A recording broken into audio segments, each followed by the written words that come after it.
Greetings, Magic community. I'm Mike from MTG Scribe. And no, I'm not afraid to disappear. The billboard said the news is here. I turned around and there was nothing there. Yeah, I guess the news is here. So if the last 2 weeks have been slow news weeks, this week makes up for it in spades. So we're going to do things a little bit differently this week. I'm actually going to go through things in a little bit of a reverse order. And the first thing we're going to do is look at the forecast for the week ahead.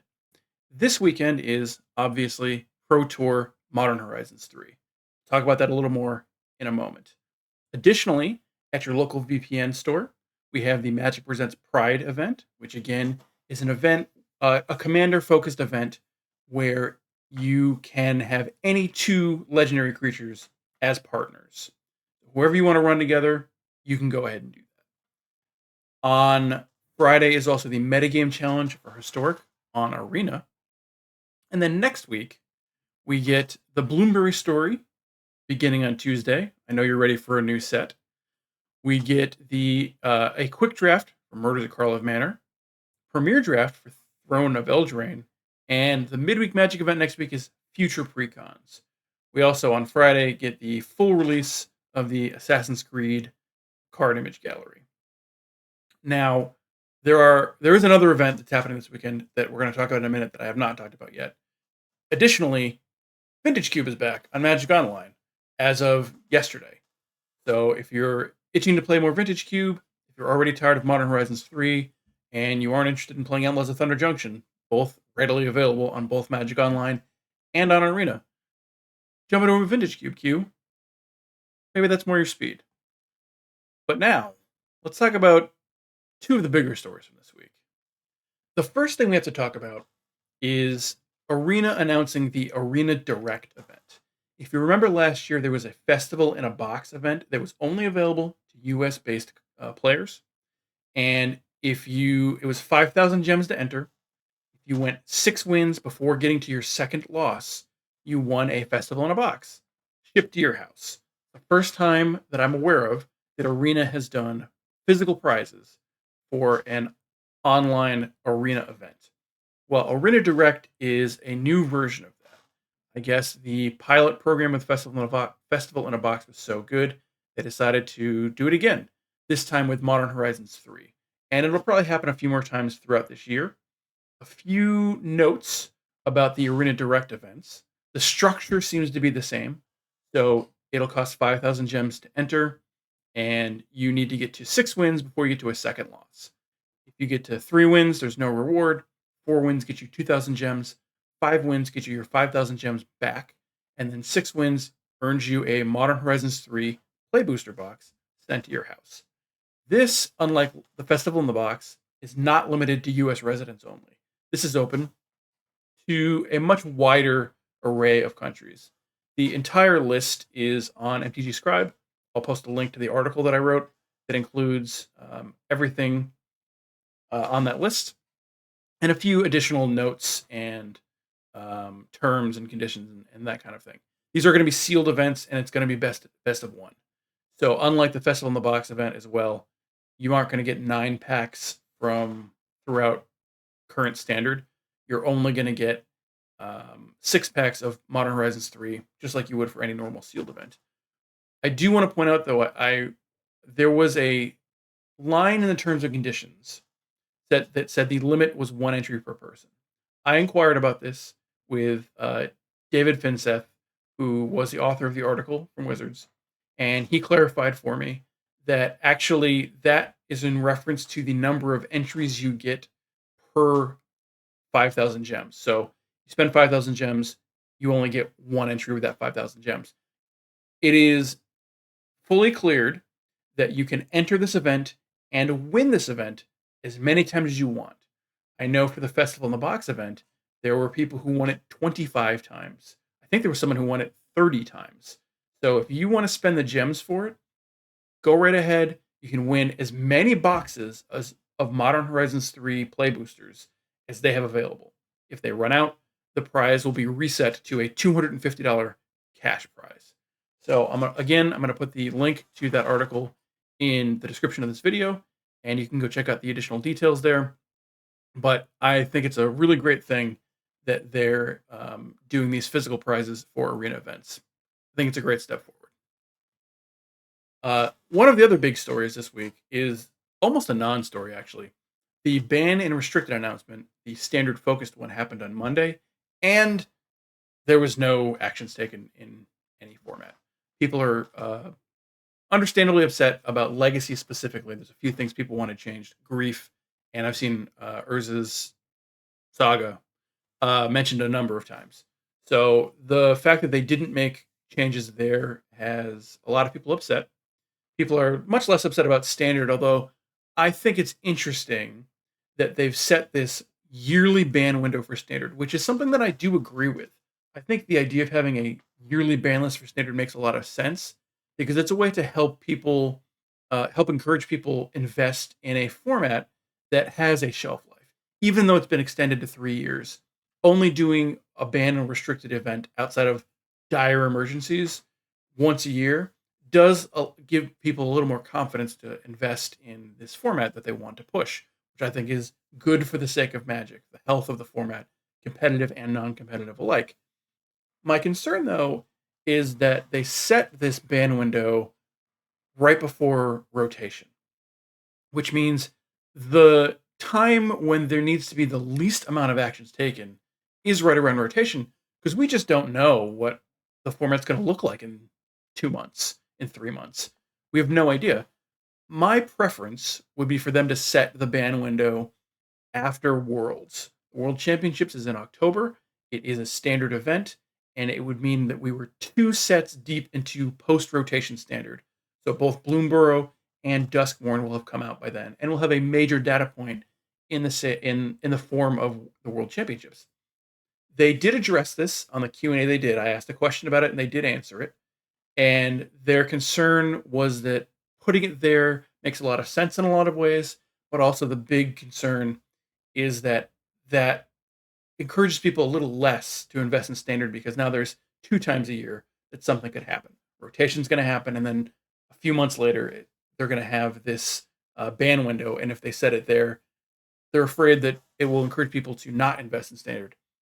I understand the argument. I think it's a reasonable fear to have. I still think it's better for the health of the format to set it at a place where you have a major data point and you have an idea of what standard actually looks like. But again, I understand their argument as well. So I would love to see them change that. Whether they do or they don't, we'll see. I don't know that standard is going to need very many bans all that often, but it would be nice to have it at a place where I could feel confident that they have a solid idea of what the format looks like before taking any actions, as opposed to now when they don't really. So the Modern Pro Tour is this weekend. Obviously, Modern was not touched. Pioneer was discussed slightly, and it was decided not to do anything. And I think a large part of that is that we're in the middle of the Pioneer RCQ season. I've been preparing for my first ever RCQ in a couple of weeks over on my Road to the RCQ series, also found on this channel. So I'm not upset they didn't take any actions, although I understand why people think that probably Wild Growth Walker could stand to go, given the data that's come out about Pioneer, which is something else we'll talk about just in a second. The last major piece of news that I want to talk about before we get to the Pro Tour stuff is the fact that Magic Online has made its league data public. This is kind of a huge deal. I've been told that this actually happened in December, but it kind of flew under the radar. But recently it's come to light that this is a thing that's happened and that the public now has access to all of this data for leagues that is largely unprecedented. I spoke with someone from the website 17 Lands, ZTM, to give me a little more context about what this means, but what can be done with this data. And it seems like the major difference is we now have access to the play information and the game information and the league information of every user of Magic Online. What 17 Lands does is it only is able to get a piece of the player base, only the players who have gone to 17 Lands and downloaded their collection tray, for lack of a better term. That helps capture their specific data. when it comes to limited games. But that isn't necessary with what Magic Online has recently done, what Daybreak has recently done. Magic, the company that owns or that runs Magic Online currently, they've released everything. So theoretically, what that means is somebody could build a version of 17 lands for constructed formats using data off of Magic Online. Now, currently, this data is not available. I guess there was some sort of issue. That's why you haven't seen any of the deck lists recently. And there's an internal review going on to try to figure out some issue. I don't know the technical aspects of it to figure out what is happening, how they can fix it. But when it comes back, again, anyone can just download this data. So finding card information, deck information, win-loss information, matchup information, all things that should be possible with this data. And again, somebody could build a version of 17 lands for constructed, which is something that we've never really had before. So that is pretty exciting and something that I will definitely be keeping an eye on. And if there's any other major developments, I'll make sure to bring them up in future episodes of this show. Whew, okay, now on to the Pro Tour. The Pro Tour is starting on Friday. It is going to start at 5 a.m. Eastern Time, which I believe is 11 a.m. Amsterdam time, which is local time for where the tournament is. Although I might be off by an hour on Amsterdam time. I know it's 5 a.m. Eastern Time, so if you want to use that as your touchstone, that is definitely correct. As I mentioned last week, as far as I'm aware, exclusively revealed last week, John Finkel is playing in the Pro Tour. So the person that many people consider one of, if not the greatest player of all time, is going to be part of Team Channel Fireball and Friends. And I understand that he has been at their testing house and he's been testing as part of that team. So that's pretty exciting and sort of big news. It's been a while since he's played in a Pro Tour, but he gets a Hall of Fame invite that he can use whenever he wants. And he's decided once per year, and he decided to use it for this. So that'll be pretty interesting to watch. Now, on to what I like to watch. Let's talk about the adjusted point totals, or the AMP. A real quick rundown why this is important. Everybody who top eights a Pro Tour is invited to Worlds. There are a couple of other ways to get Worlds invites, including coming in first or second at the Arena Championships that happen over the course of the year. But primarily, you top eight a Pro Tour, you get into Worlds. But there's also 32 at-large Worlds invites available to players who finish with the highest adjusted point total over the course of the year from Pro Tours that don't already have Worlds invites. So someone like Seth Manfield, who won a Pro Tour earlier this year, doesn't need to worry about AMP points or AMPs because Seth Manfield won a Pro Tour, so he's automatically invited to Worlds. So his adjusted match point total, AMP total, is just essentially zeroed out, and he doesn't count towards that 32 player threshold. It's always 32 unless somebody is tied.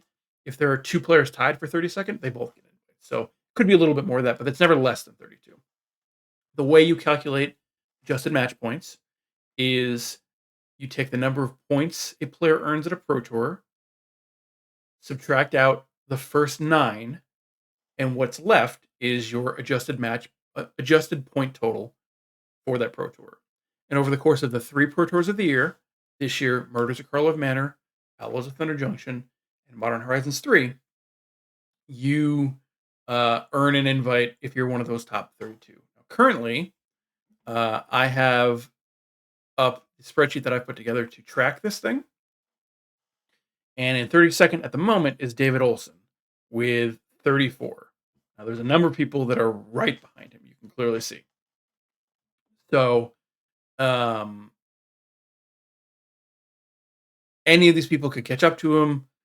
He could do well and move up. Any of the people up here could move down. I think some people are probably safe. Eli Cassis, I'm pretty confident is safe. Mashadi Murayama, I'm pretty confident in saying is safe. If we look at last year's AMP totals, the 32nd person was Shogo Kondo, who finished with 42.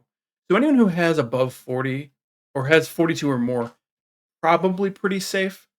It's going to be different, though, because obviously context matters, and I can't say for sure where people were at this time last year, but The people who have 42 or more are probably at least pretty close to safe. There's a number of big names in here.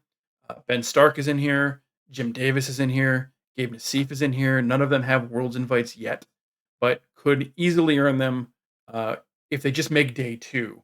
They're probably in really good shape to earn that invite. And truthfully, it's possible that they earn an invite even if they don't make day 2, but that is something I'll be tracking. So, what I'm going to do for this Pro Tour is at the end of every day, I'm going to record a video recapping what happened that day. On Friday, we'll talk about how the 3-0 limited decks were.